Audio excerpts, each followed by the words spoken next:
మరో కొత్త నోటిఫికేషన్తో మీ ముందుకు. మనకైతే సౌత్ సెంట్రల్ రైల్వే నుంచి ఒక నోటిఫికేషన్ అయితే వచ్చిందండి. ఏంటా నోటిఫికేషన్ అంటే సౌత్ సెంట్రల్ రైల్వేలో అప్రెంటిస్ పోస్టులు అయితే ఖాళీగా ఉన్నాయి. ఈ ఖాళీలను భర్తీ చేయాలనే ఉద్దేశంతో ఈ నోటిఫికేషన్ అయితే విడుదలైంది. మరి ఈ నోటిఫికేషన్కి సంబంధించి మొత్తం ఎన్ని అప్రెంటిస్ పోస్టులు ఖాళీగా ఉన్నాయి, ఈ ఖాళీలకు సంబంధించి అప్లికేషన్ ఎప్పటి నుంచి ప్రారంభమవుతుంది, ఎవరెవరు అర్హులు, ఏజ్ ఎంత ఉండాలా, ఫీజు ఎంత ఉంటుంది, ఎంపిక ఎలా జరుగుతుంది, దీనికి సంబంధించిన పూర్తి సమాచారాన్ని మన వీడియోలో తెలుసుకుందాం. Hi hello welcome to T1 academy. నేను మీ ఆజాద్.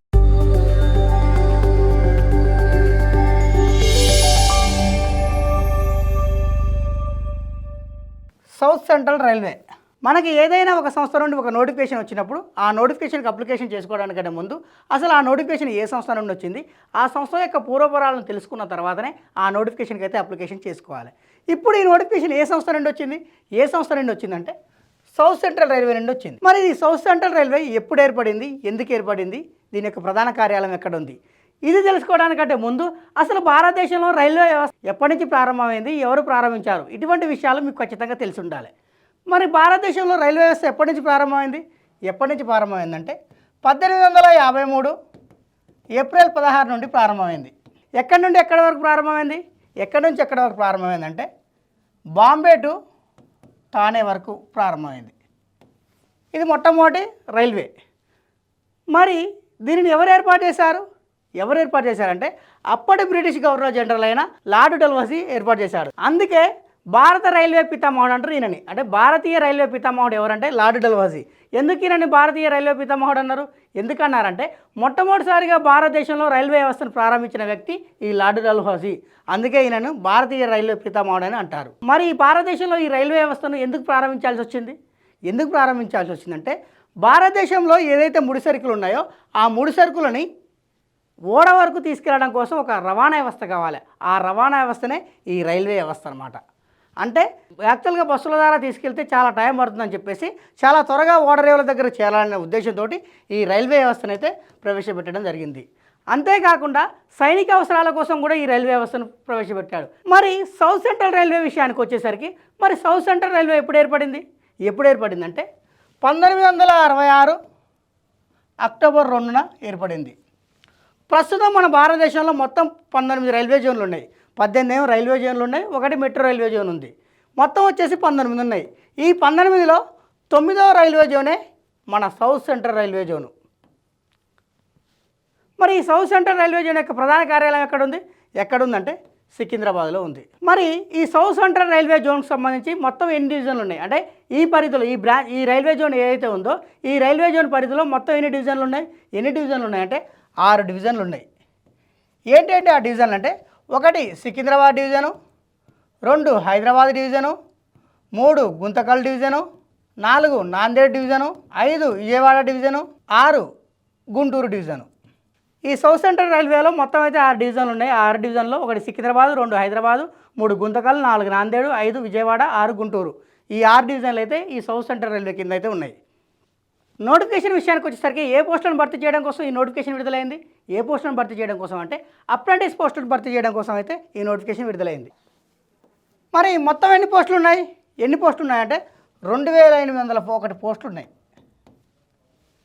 మరి ఈ పోస్టులకు సంబంధించి అప్లికేషన్ ఎప్పటి నుంచి ప్రారంభమవుతుందంటే మార్చి 12, 2026 నుండి ప్రారంభమై ఏప్రిల్ 11, 2026 నాడైతే ముగుస్తుంది.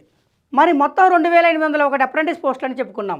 మరి ఈ అప్రెంటిస్ పోస్టులకు సంబంధించి ఎవరెవరు ఎలిజిబుల్ అంటే తెలంగాణ వాళ్ళు, ఆంధ్రప్రదేశ్ వాళ్ళు, మహారాష్ట్ర వాళ్ళు, కర్ణాటక వాళ్ళు, తమిళనాడు వాళ్ళు, మధ్యప్రదేశ్ వాళ్ళు ఎలిజిబుల్. ఇందులో కూడా తెలంగాణ నుండి అయితేనేమో అన్ని జిల్లాల వాళ్ళు ఎలిజిబుల్. అదే ఆంధ్రప్రదేశ్ విషయానికి వచ్చేసరికి మన్యం, శ్రీకాకుళం, విజయనగరం ఈ 3 జిల్లాలు మినహాయించి మిగతా జిల్లాల వాళ్ళందరూ కూడా ఈ అప్రెంటిస్ పోస్టులకు అయితే ఎలిజిబుల్. మరి ఈ 2801 అప్రెంటిస్ పోస్టులు ఏవైతే ఉన్నాయో అవి ఏ ట్రేడ్లో ఎన్ని ఉన్నాయంటే ఉదాహరణకి ఏసీ మెకానిక్ ట్రేడ్ తీసుకుందాం. ఏసీ మెకానిక్ ట్రేడ్కి సంబంధించి మొత్తం ఎన్ని ఖాళీలు ఉన్నాయంటే 251 ఖాళీలు ఉన్నాయి. అదే కార్పెంటర్ ట్రేడ్ విషయానికి వచ్చేసరికి 22 ఖాళీలు ఉన్నాయి. అదే కోపార్ ట్రేడ్ విషయానికి వచ్చేసరికి 181 ఖాళీలు ఉన్నాయి. అదే డీజిల్ మెకానిక్ ట్రేడ్ విషయానికి వచ్చేసరికి 105 ఖాళీలు ఉన్నాయి. అదే ఎలక్ట్రీషియన్ ట్రేడ్ విషయానికి వచ్చేసరికి 1258 ఖాళీలు ఉన్నాయి. అదే ఎలక్ట్రానిక్ మెకానిక్ సంబంధించి 88 ఖాళీలు ఉన్నాయి. అదే పిట్టర్కి సంబంధించి 539 ఖాళీలు ఉన్నాయి. అదే ఇండస్ట్రియల్ ఎలక్ట్రానిక్స్ సంబంధించి 33 ఖాళీలు ఉన్నాయి. అదే మెకానిస్ట్కి సంబంధించి 54 ఖాళీలు ఉన్నాయి. అదే ఎంఎంటీఎంకి సంబంధించి 24 ఖాళీలు ఉన్నాయి. అదే మోటార్ మెకానిక్ సంబంధించి 12 ఖాళీలు ఉన్నాయి. మొత్తం వచ్చేసి 2801 ఖాళీ అయితే ఉన్నాయి. మరి దరిదాపుగా 13 ట్రేడులలో ఖాళీలు అయితే ఉన్నాయి. ఈ 13 ట్రేడులలో కూడా మళ్ళీ విభజించబడ్డది. ఎలా అంటే ఒకటి సివిల్ అని, 2 ఎలక్ట్రికల్ అని, 3 మెకానికల్ అని, 4 పర్సనల్ అని, 5 ఎస్ఎన్ఎన్టీ అని. మరి ఈ 5టికి సంబంధించి ఏ ట్రేడ్లో ఎన్ని ఖాళీలు ఉన్నాయో తెలుసుకుందాం. ఉదాహరణకి ఏసీ మెకానిక్ సంబంధించిన ట్రేడ్ తీసుకుందాం. ఈ ఏసీ మెకానిక్ సంబంధించిన ట్రేడ్లో సివిల్లో ఎన్ని ఉన్నాయి? లేవు. అదే ఎలక్ట్రికల్ విషయానికి వచ్చేసరికి 234 ఖాళీలు ఉన్నాయి. అదే మెకానికల్ సంబంధించి 17, అదే పర్సనల్ సంబంధించి 0, అదే ఎస్ఎన్టీకి సంబంధించి 0. అంటే ఏదైతే ట్రేడ్లు ఉన్నాయో ఆ ట్రేడ్లో కూడా ఈ 5 విభాగాలుగా విభజించి ఏ విభాగాలు ఖాళీలు ఉన్నావో స్పష్టంగానైతే పేర్కొనడం జరిగింది. ఈ షార్ట్ని ఒకసారి పరిశీలించి ఇందులో మీరు దేనికైతే అప్లికేబుల్ అవుతారో ఆ అప్లికేబుల్ సంబంధించి పోస్టులు ఖాళీగా ఉంటే మీరైతే అప్లికేషన్ చేసుకోవచ్చు. మరి ఈ అప్రెంటిస్ పోస్టులకు అప్లికేషన్ చేసుకోవాలంటే ఎటువంటి ఎడ్యుకేషనల్ క్వాలిఫికేషన్ కావాలి? ఎటువంటి ఎడ్యుకేషనల్ క్వాలిఫికేషన్ కావాలంటే ఎవరైతే ఈ అప్రెంటిస్ పోస్టులకు అప్లికేషన్ చేసుకోవాలనుకుంటారో వాళ్ళు ఖచ్చితంగా 10వ తరగతి పాస్ అయి ఉండాలి. అది కూడా ఎలా అంటే 50% మార్కులతో ఖచ్చితంగా పాస్ అయి ఉండాలి. దానితో పాటు ఐటీఐ సర్టిఫికేట్ కూడా ఉండాలి. అంటే ఏదైనా గుర్తింపు పొందిన ఎన్సీవీటీ నుండి కానీ ఎస్సీవీటీ నుండి కానీ గుర్తింపు పొందిన ఇన్స్టిట్యూట్ ఏదైతే ఉంటుందో ఆ ఇన్స్టిట్యూట్ నుండి మీరు ఐటీఐ సర్టిఫికేట్ అయితే పొందాలి. ఏ ఐటీఐ సర్టిఫికేట్ పొందాలి? ఏ ఐటీఐ సర్టిఫికేట్ పొందాలంటే మీరు దేనికైతే అంటే మీరు ఏ ట్రేడ్కి అయితే అప్లికేషన్ చేసుకుంటారో ఆ ట్రేడ్లో మీరు ఖచ్చితంగా ఐటీఐ సర్టిఫికేట్ అయితే కలిగి ఉండాలి. ఉదాహరణకి ఏసీ మెకానిక్ ఉంది. ఈ ఏసీ మెకానిక్ అప్రెంటిస్ పోస్ట్కి అప్లికేషన్ చేసుకోవాలనుకుంటే మీరు ఖచ్చితంగా 10వ తరగతి పాస్ అయ్యి, అది కూడా 50% మార్కులతో 10వ తరగతి పాస్ అయ్యి మీకు ఏసీ మెకానిక్లో ఐటీఐ సర్టిఫికేట్ ఉండాలి. అలా ఏసీ మెకానిక్లో ఐటీఐ సర్టిఫికేట్ ఉండి 10వ తరగతి 50% మార్కులతో ఎవరైతే పాస్ అవుతారో వాళ్ళు మాత్రమే ఈ అప్రెంటిస్ పోస్ట్కి అయితే అప్లికేషన్ చేసుకోవాలి. అది కాకుండా ఉదాహరణ కార్పెంటర్ తీసుకుందాం.